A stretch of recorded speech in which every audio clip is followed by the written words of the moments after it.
Welcome to the Young Kings podcast. This is a podcast that looks at pertinent questions related to society and the social functioning predominantly of our young males, our young kings. And the first question that we have is, what is the origin of road culture and what is the relationship between road culture and youth violence? So straight away then we go straight into the colonization of Africa and the enslavement of Africans both on the continent and across the diaspora. And it was the French Martiniquan psychiatrist Frantz Fanon who suggested that the colonization of Africa and the enslavement of Africans both on the continent and across the diaspora are the twin evils infecting the modern world order. That these two things, the colonization of Africa and the enslavement of Africans, are the dehumanizing instruments that have destroyed African human functioning and African ideas.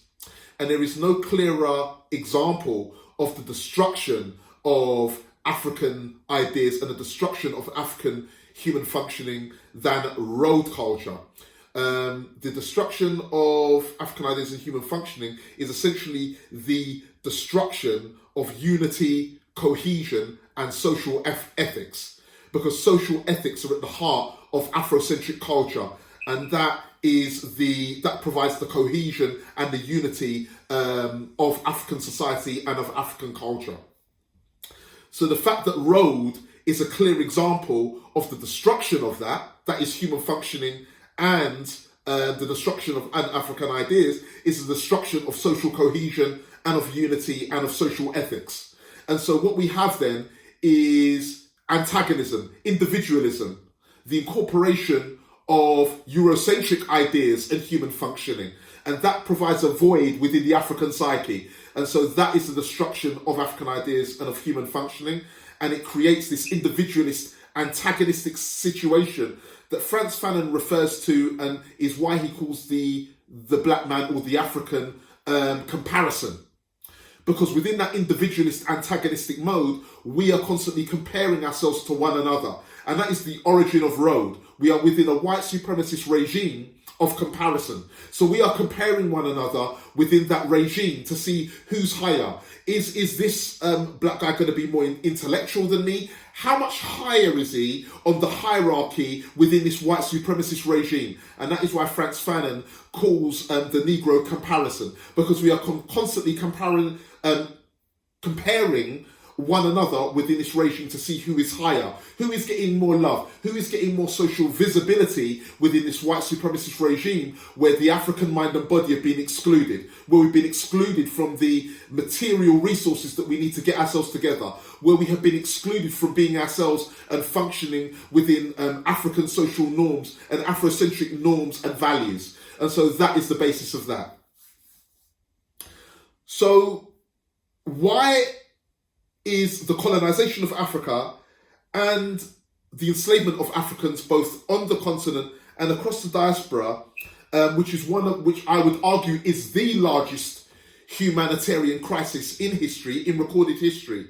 Why is this? Why does this remain unaddressed within today's society? That's the question that Frantz Fanon poses. He says that the colonization of Africa and the transatlantic slave trade are the unaddressed twin evils infecting the modern world order. So the pertinent question right there is, why do they remain unaddressed? And they remain unaddressed because white supremacy is the origin of this dehumanizing situation, both on the continent of Africa and across the diaspora. So that's why it's unaddressed, because white supremacy is the origin of poverty, of misery, and of the black on black antagonisms that exist on the African continent.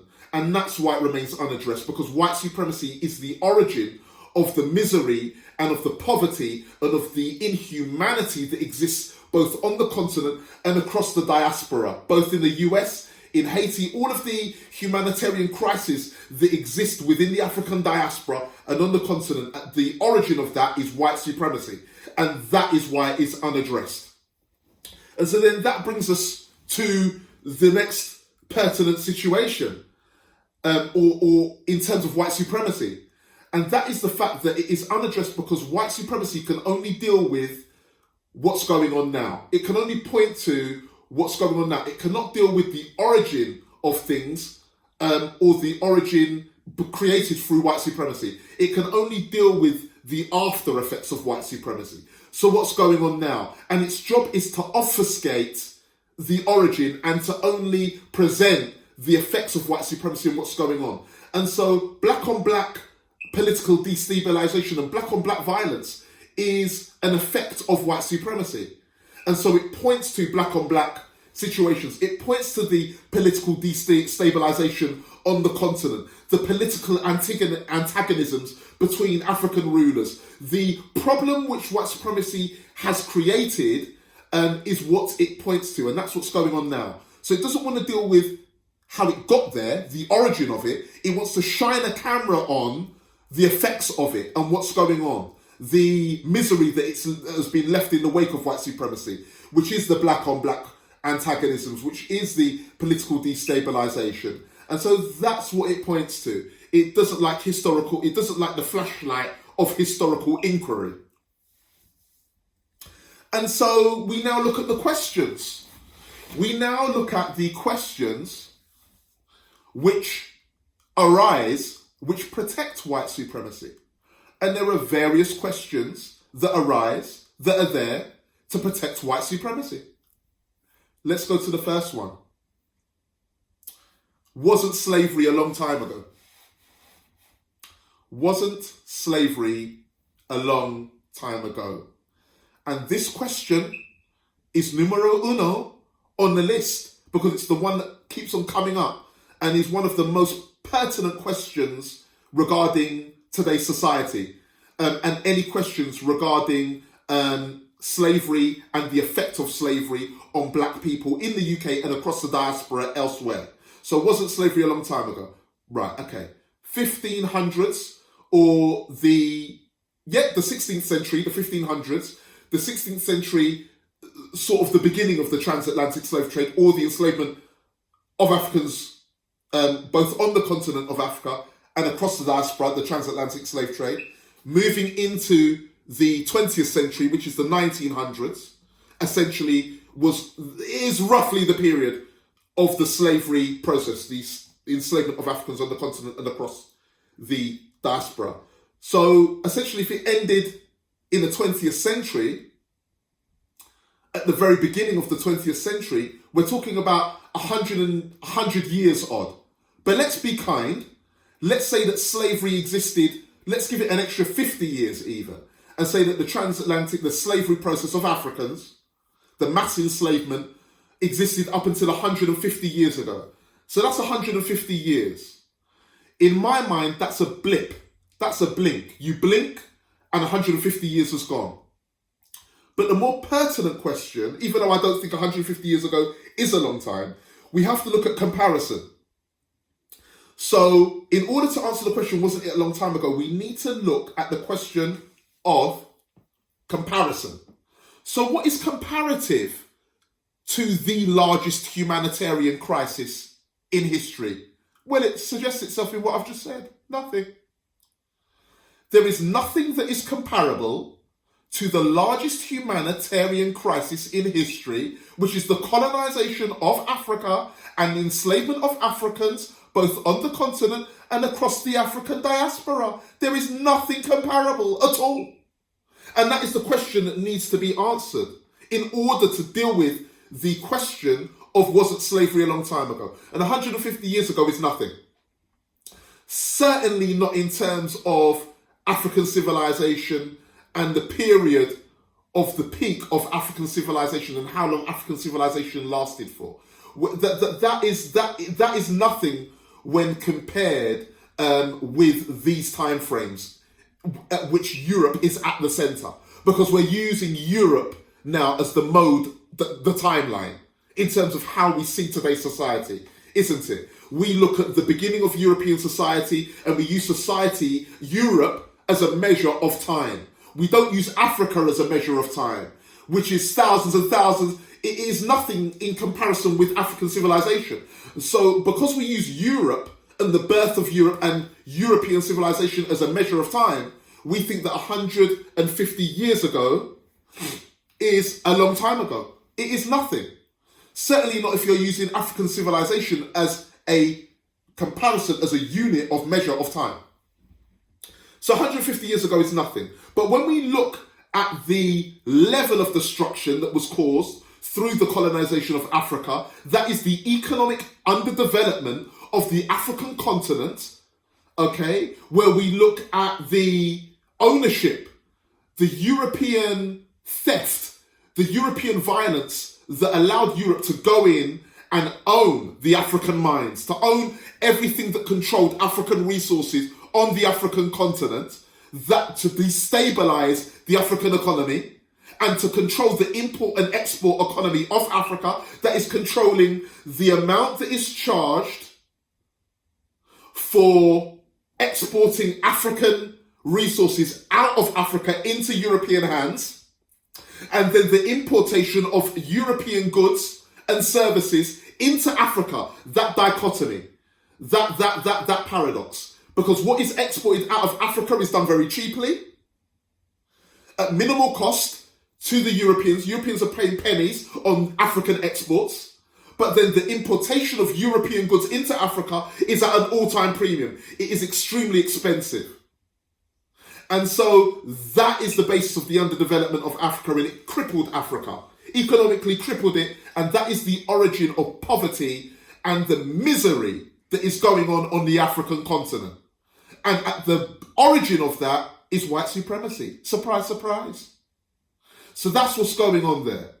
And so when we look at that, that is what we're talking about in terms of the amount of misery that is caused. And if we're looking at that, and then we're looking at the enslavement of Africans in their millions, Africans were transported out of Africa and the diaspora was created. But also on the African continent, the slave trade that occurred there. And the effects of it were there because it was the complete destruction of a civilization.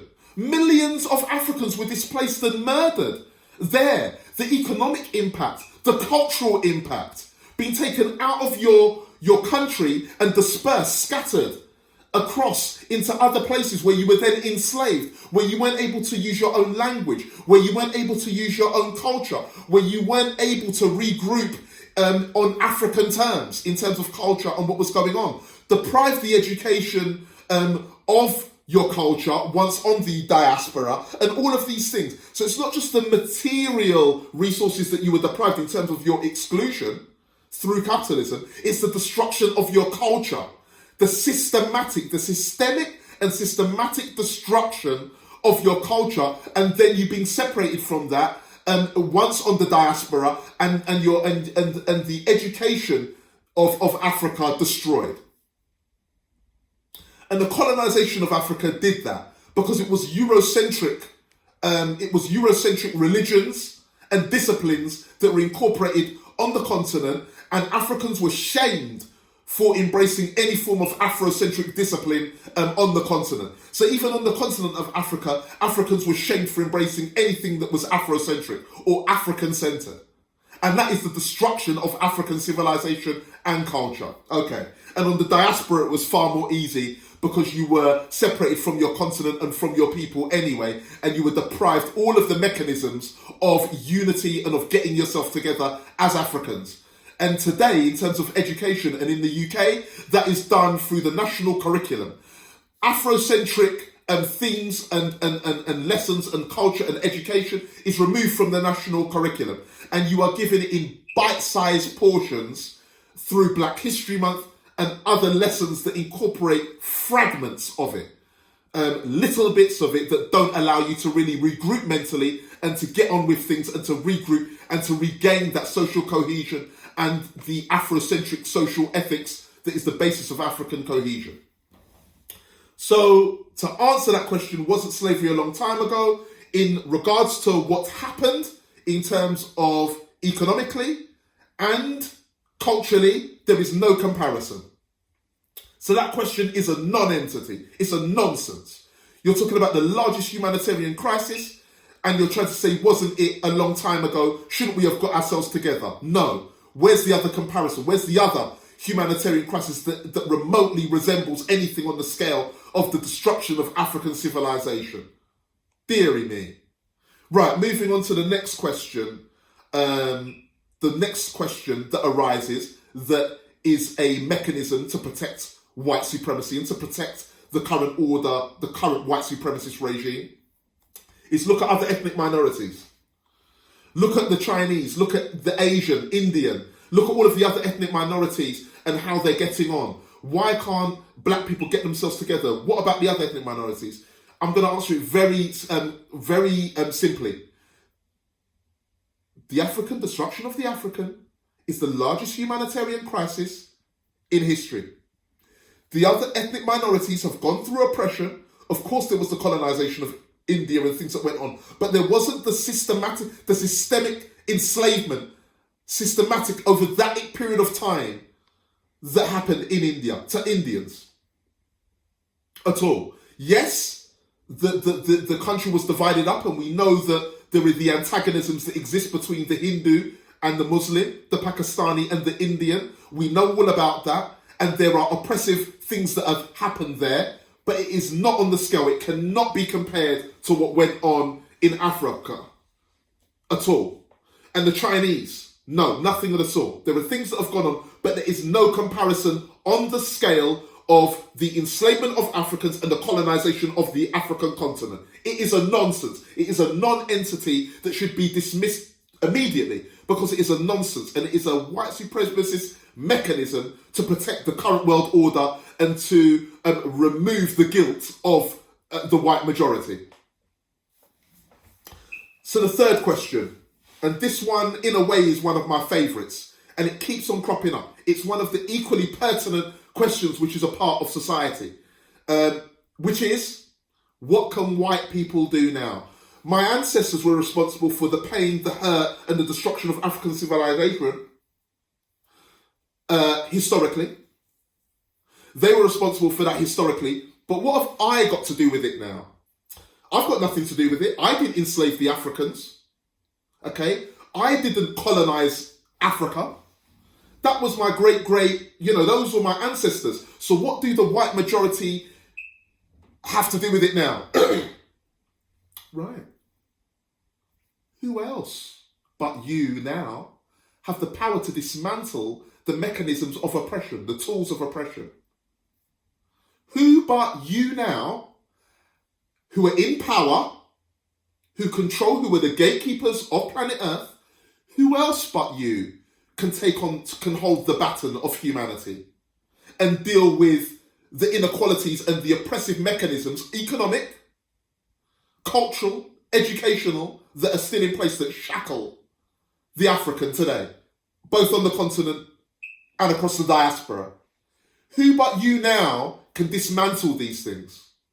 And this leads on to the 3 C's, I call it, that I've created, that I've come up with to answer the question as to what can we do now? What responsibility do we have now, and what have we got to do with what has happened historically in terms of the oppression that our ancestors put on the African and other people of colour?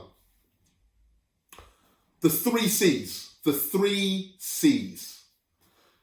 Compatibility, continuity, complicity. I repeat. Compatibility, continuity, complicity. Let's deal with the first one. Compatibility. The continuity of the oppressive mechanisms, economic, and the continuing racism and the continuing exclusion of the African body from material resources and the African mind in terms of social acceptance suggests that the white majority now are compatible with the historical oppressive mechanisms of yesterday, because the mechanisms are continuing.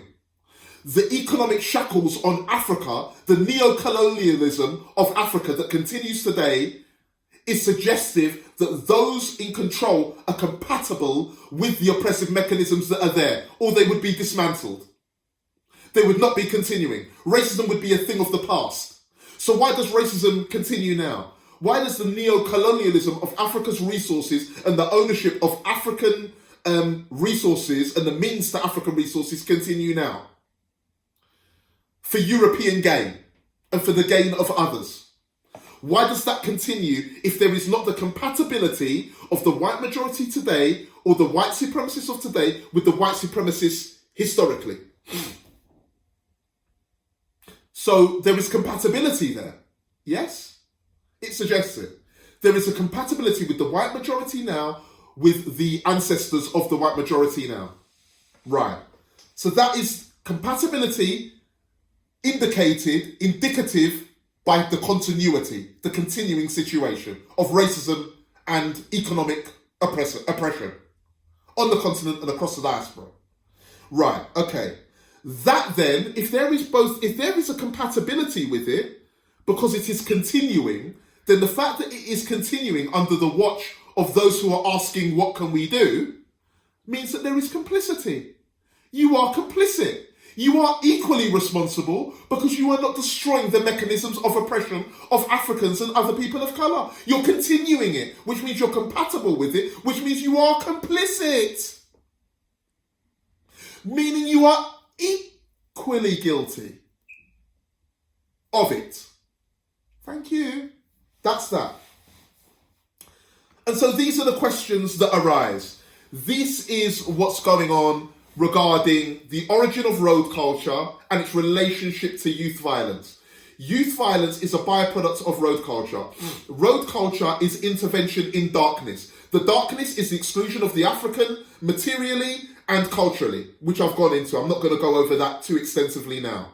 That is what is at the root of, that is what road culture is. It is intervention under those conditions. It is a coping mechanisms under those conditions to get material independence, and that's what's going on illegally and by any means necessary.